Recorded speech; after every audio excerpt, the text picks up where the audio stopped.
welcome back to my channel. Today I wanted to give you guys a quick update on how the whole wedding planning thing is going. So last time I shared with you guys, we hadn't really dived into the real planning part. We were still kind of like searching for inspiration and getting kind of general ideas of the whole process.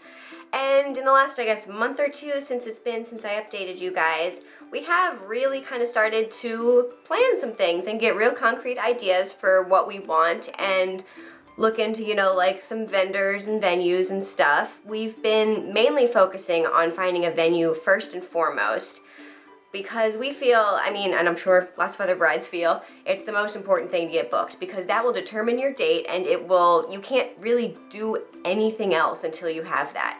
And so our first, priority and big project has been focusing on finding our venue.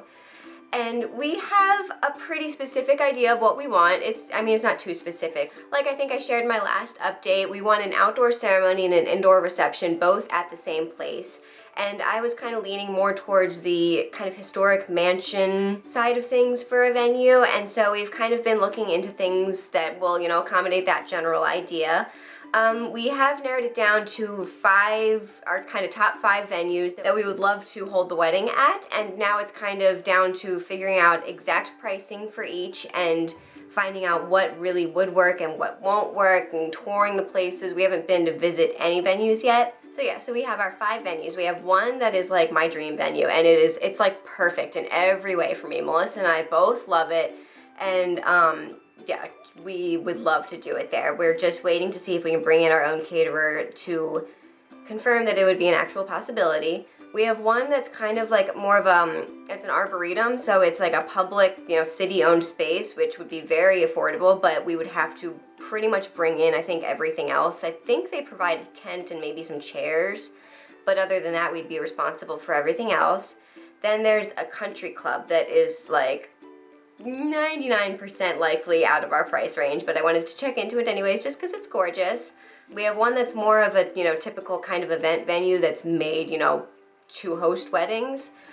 And then we have a 5th one. What is the 5th one? Oh, it's like, it's a restaurant, and I've actually been there before for a Mother's Day brunch, and it was very gorgeous. It's like kind of a historic brick house, and it's really gorgeous. It has lots of beautiful outdoor areas, and so we definitely want to look into that as well, and the food was very yummy when I went there.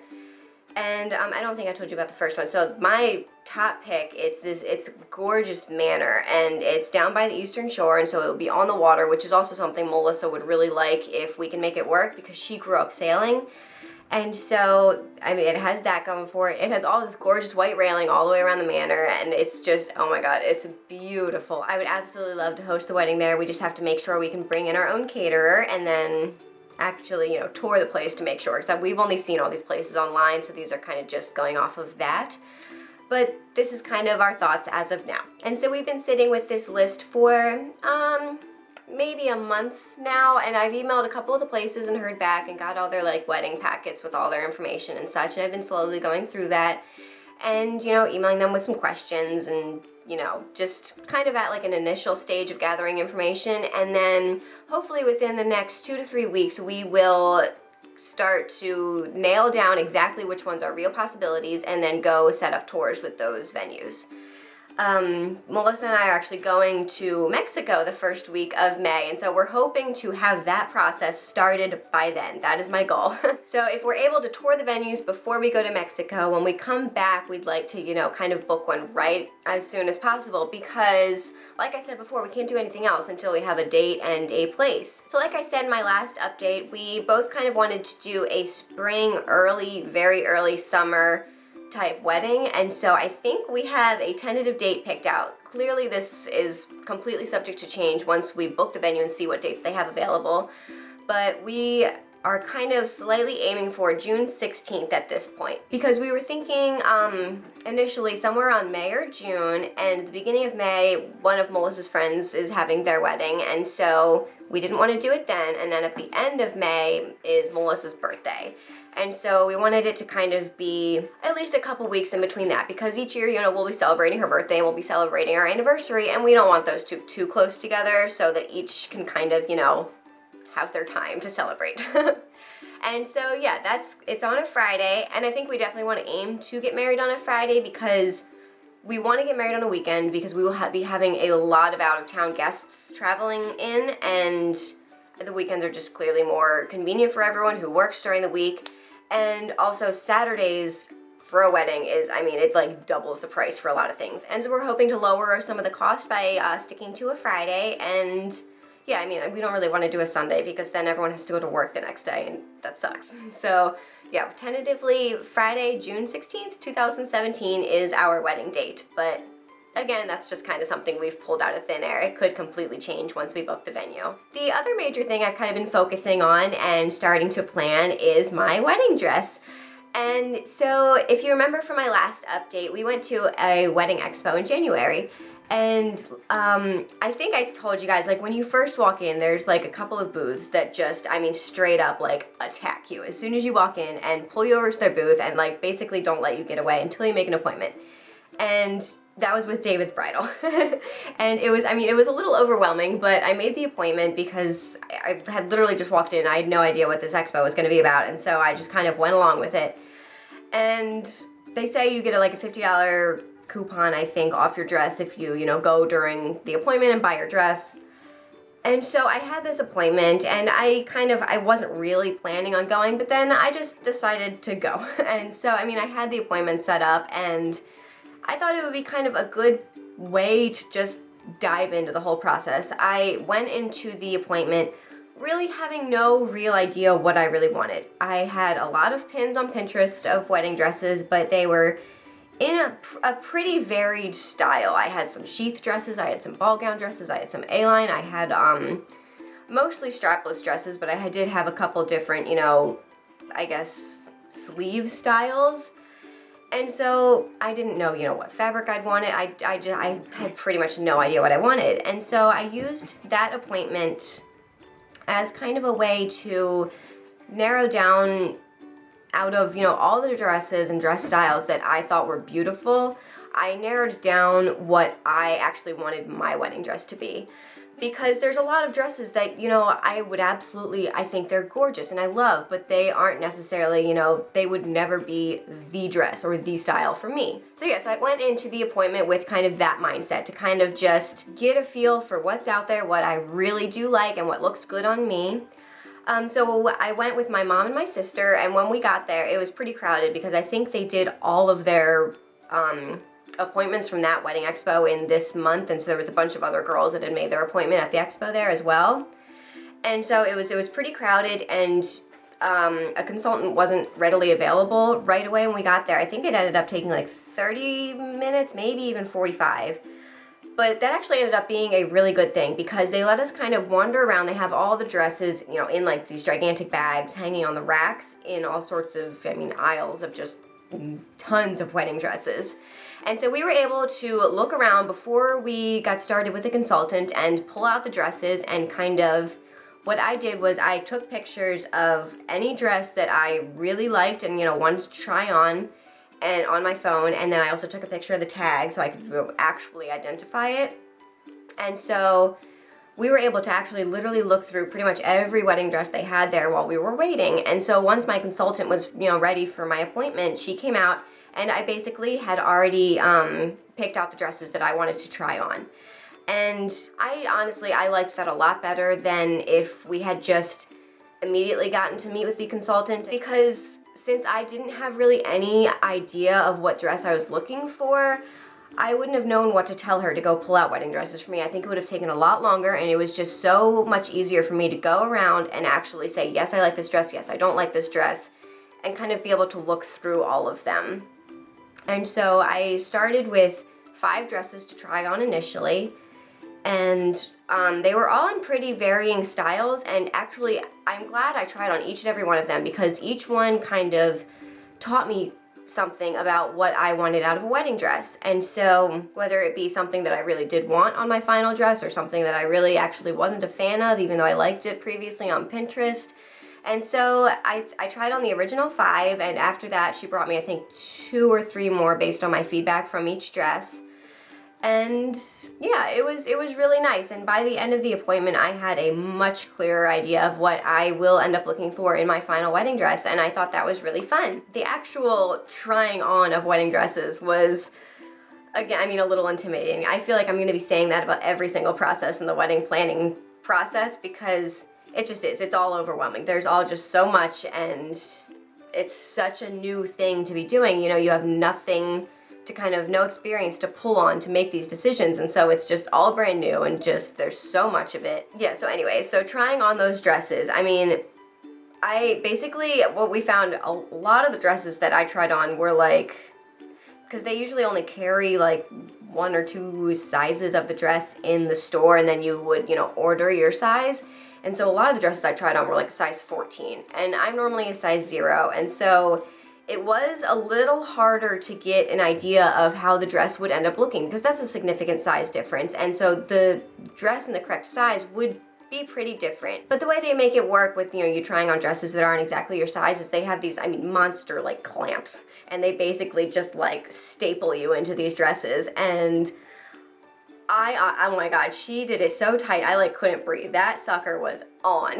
like it was to the point where like I was kind of afraid to breathe too much and expand my rib cage because I felt like I would just pop out of the dress. But yeah, so it was kind of nice being able to have it clamped on, you know, so I wasn't just kind of, you know, holding it to kind of, you know, see how it might look once it fit. But I still had to use a little bit of my imagination because even clamped on, you know, a dress that much bigger, it, you know, I mean, it's just wider, and so it wrapped around more than it should a lot of the times. And so while I did go into the appointment knowing they had limited sizes of the dress and they would kind of, you know, finagle it to get you in there, it did take a little bit to get used to. Especially seeing how the back of the dress looked, because having it all clamped up like that, I couldn't get any sort of idea for how it would actually look in my size and done up just like, you know, a regular dress. But yeah, so enough about that. So like I said, I tried on 5 dresses, and each one kind of taught me, you know, a little bit more about what I would want in my wedding dress. So I think what I am going with at this point is I want a moderate ball gown dress. I don't want too big because I tried on one and weighed like 100 pounds, and I'm getting married in the spring, and I do easily overheat, and so I don't want something, I mean, too crazy heavy or hot that I mean, I felt like I couldn't walk in that one dress. It was just carrying around a whole nother human basically in the dress. And so while it was really fun trying on, I did one like, I mean, gigantic princess ball gown, like Cinderella style dress, and it was, I mean, it was so much fun. You can't not feel like a princess wearing a dress like that. But realistically, I want to fit through doors. I don't want to carry around 50 pounds of dress all night. I want to be able to, you know, move and sit down without like, you know, being 3 feet off the chair. And so I'm going to go with a moderate ball gown, and I really liked skirts that attach to the bodice in kind of a pleated style, and so I think I want that. And then I want some sort of either a belt or kind of sash attached on the dress at, I believe, a natural waist. I definitely didn't like the, like, lower, I forget what it's called, but like the lower waist that's more around your hips. I didn't like that, and I don't think I want an empire waist. So I think I'm going to stick with a natural waist for my dress. And then I want some sort of beading or lace or something going on the bodice. I really liked the sweetheart style top, but I'm not sure what kind of sleeves I want. That's the part that I'm still most undecided about, because pretty much every dress I've pinned on Pinterest has been strapless. But I don't want to be hiking up my wedding dress all night. I don't want to have to think about that. I don't want to deal with it. And so I want some sort of straps. I'm just not sure what yet. I've been thinking about having the little capped sleeves where it's kind of like attached at kind of a single point and then splays out over the shoulder and then kind of, you know, goes back in at the back. That's something I'm playing with. I'm not too sure. I could pretty much go any way on that. I think I'll decide once I find the dress and it has those kind of sleeves, and so that's what I end up with. But yeah, so other than that, I know I want some sort of beading or lace or detail or something like that, and I think I want a pretty plain skirt, maybe with a little bit of detail around the bottom, but probably not. And then I definitely want a train, nothing crazy. I don't want like a cathedral train, but I do want, you know, some sort of train back there. Oh, and then I know I want the buttons down the back that are like fabric colored. I think those are really pretty, and so I know I want those. And yeah, so I think that's it. So I think those are all the things that I kind of got out of that appointment that I want to look for in a wedding dress going forward. And so that's been a lot more helpful kind of while doing my research, to have more of a specific idea of what I know I want for my dress, rather than being, you know, like, yes, I like all these, they're all gorgeous, but would I really want to pick that as my dress above all else? So after the appointment, I know I'm probably not going to be getting my dress from David's Bridal. I wasn't really expecting to, and I really didn't fall in love with any single dress that I tried on there. So we've been looking into other small boutiques to start making appointments for. We're not in a huge rush, because I know you don't have to get your wedding dress this early. I want to have a lot of time to kind of look and, you know, decide, so I can find the perfect dress and not be stressed for time at the end and just kind of have to be like, oh, okay, that one. So we're starting early. We did look into a custom wedding dress place that's really, it's like 15 minutes away from here. And I would have loved to do that, because especially now that I have more of a specific idea in my head for what I want.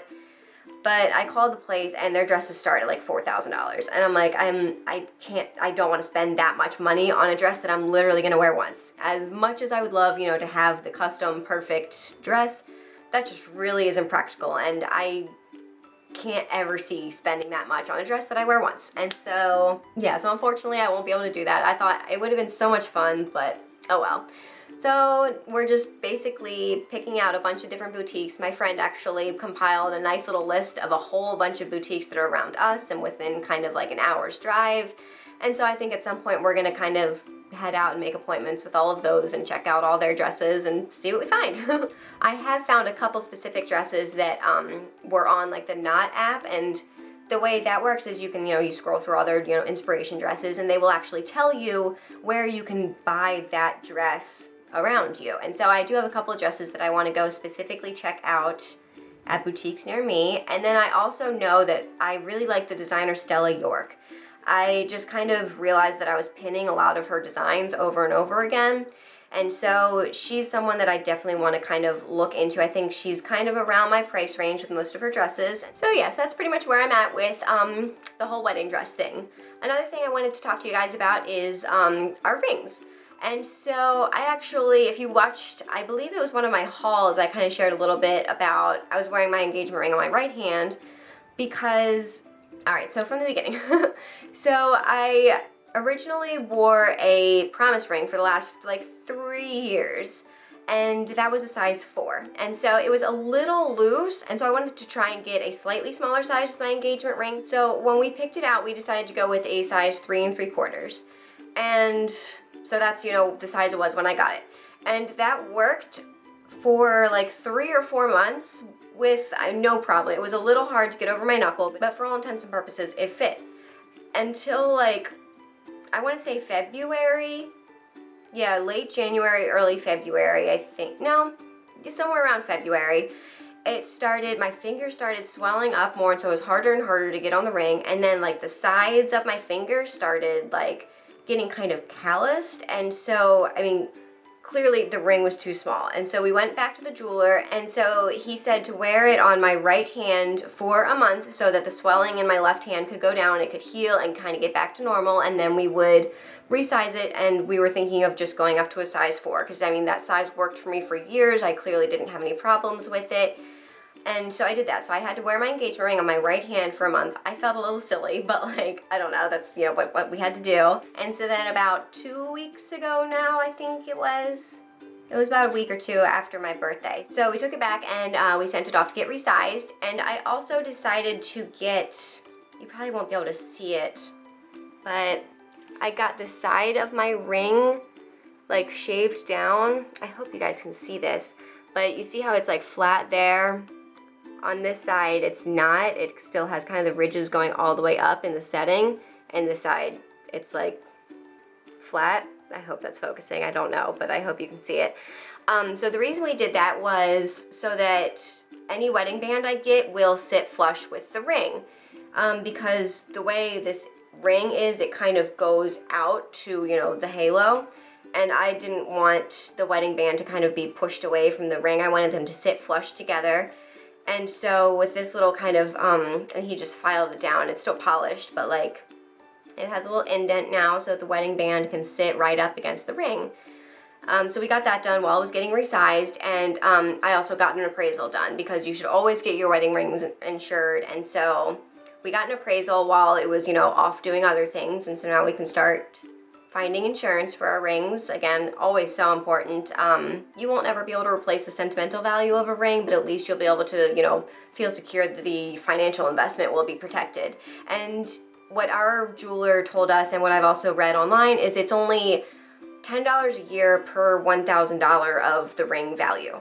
And so that's like nothing. And so yeah, definitely worth it. And so we're gonna get right on that. We still have to get Melissa's ring appraised, but yeah.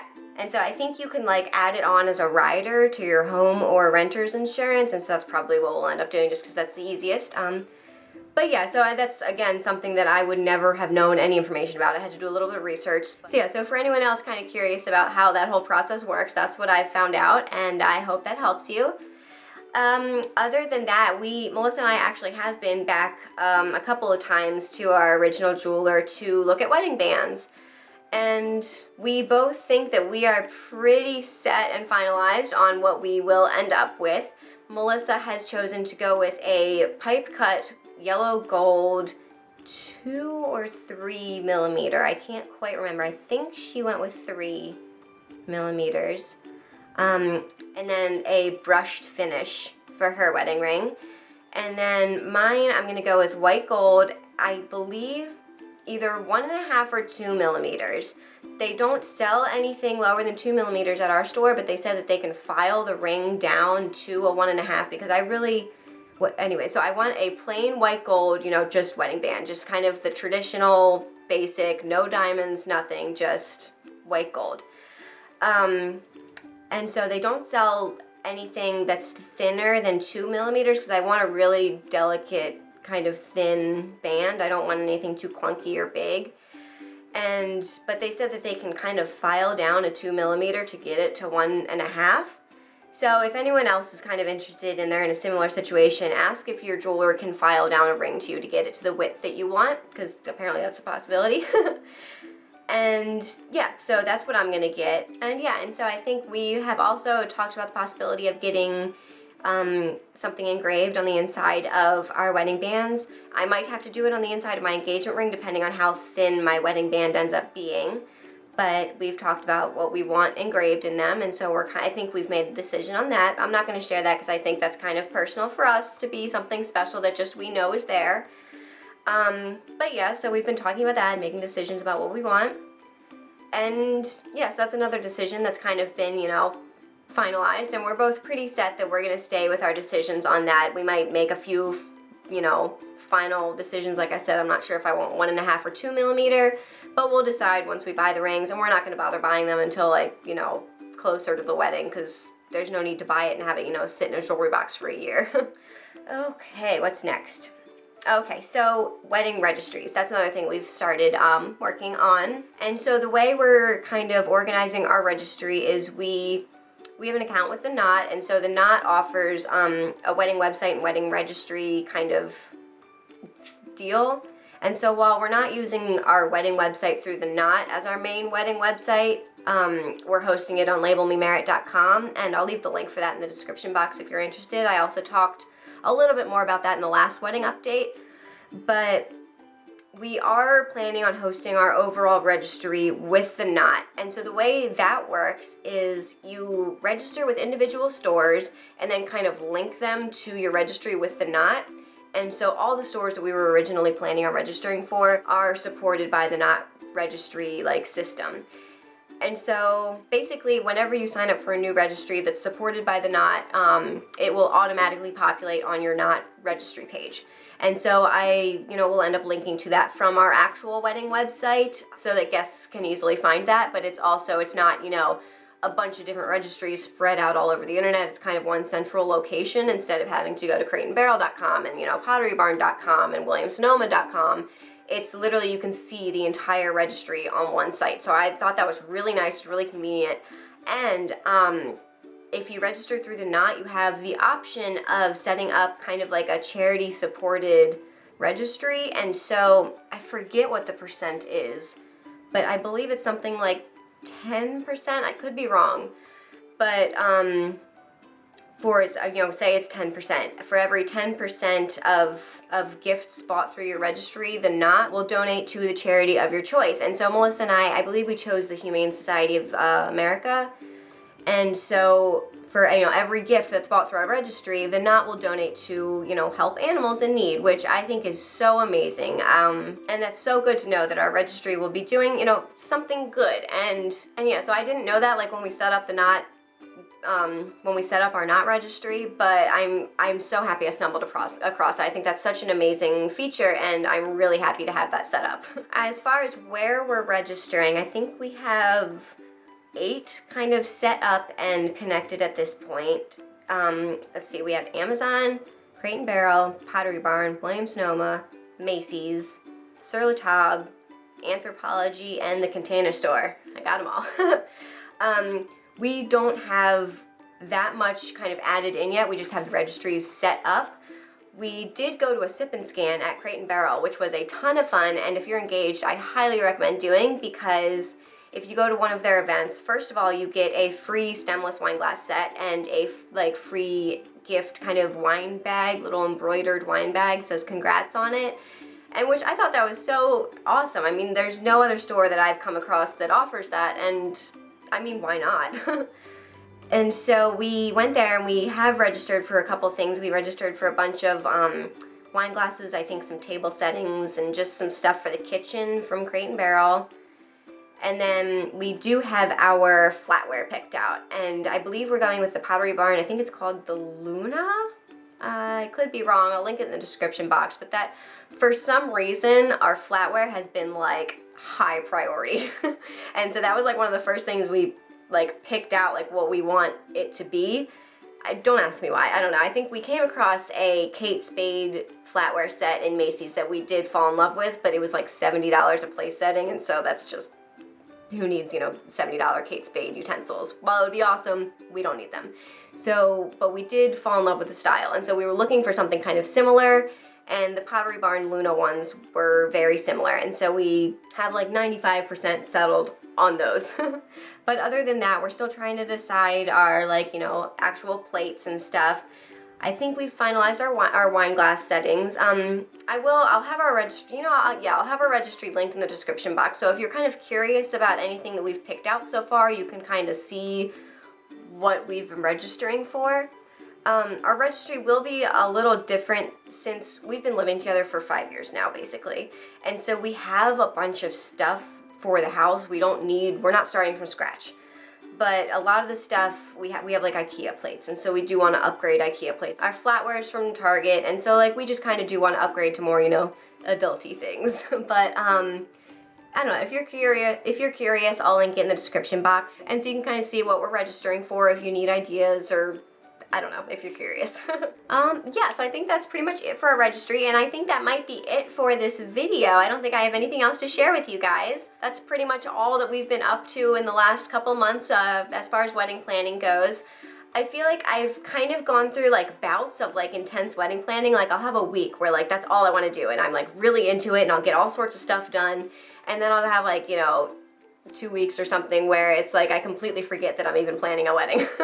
And so I don't know if that's normal or what, but that's kind of how I've been doing it, and so I'll just get kind of these spurts of wedding planning energy and like, you know, dive into it and get all this stuff done.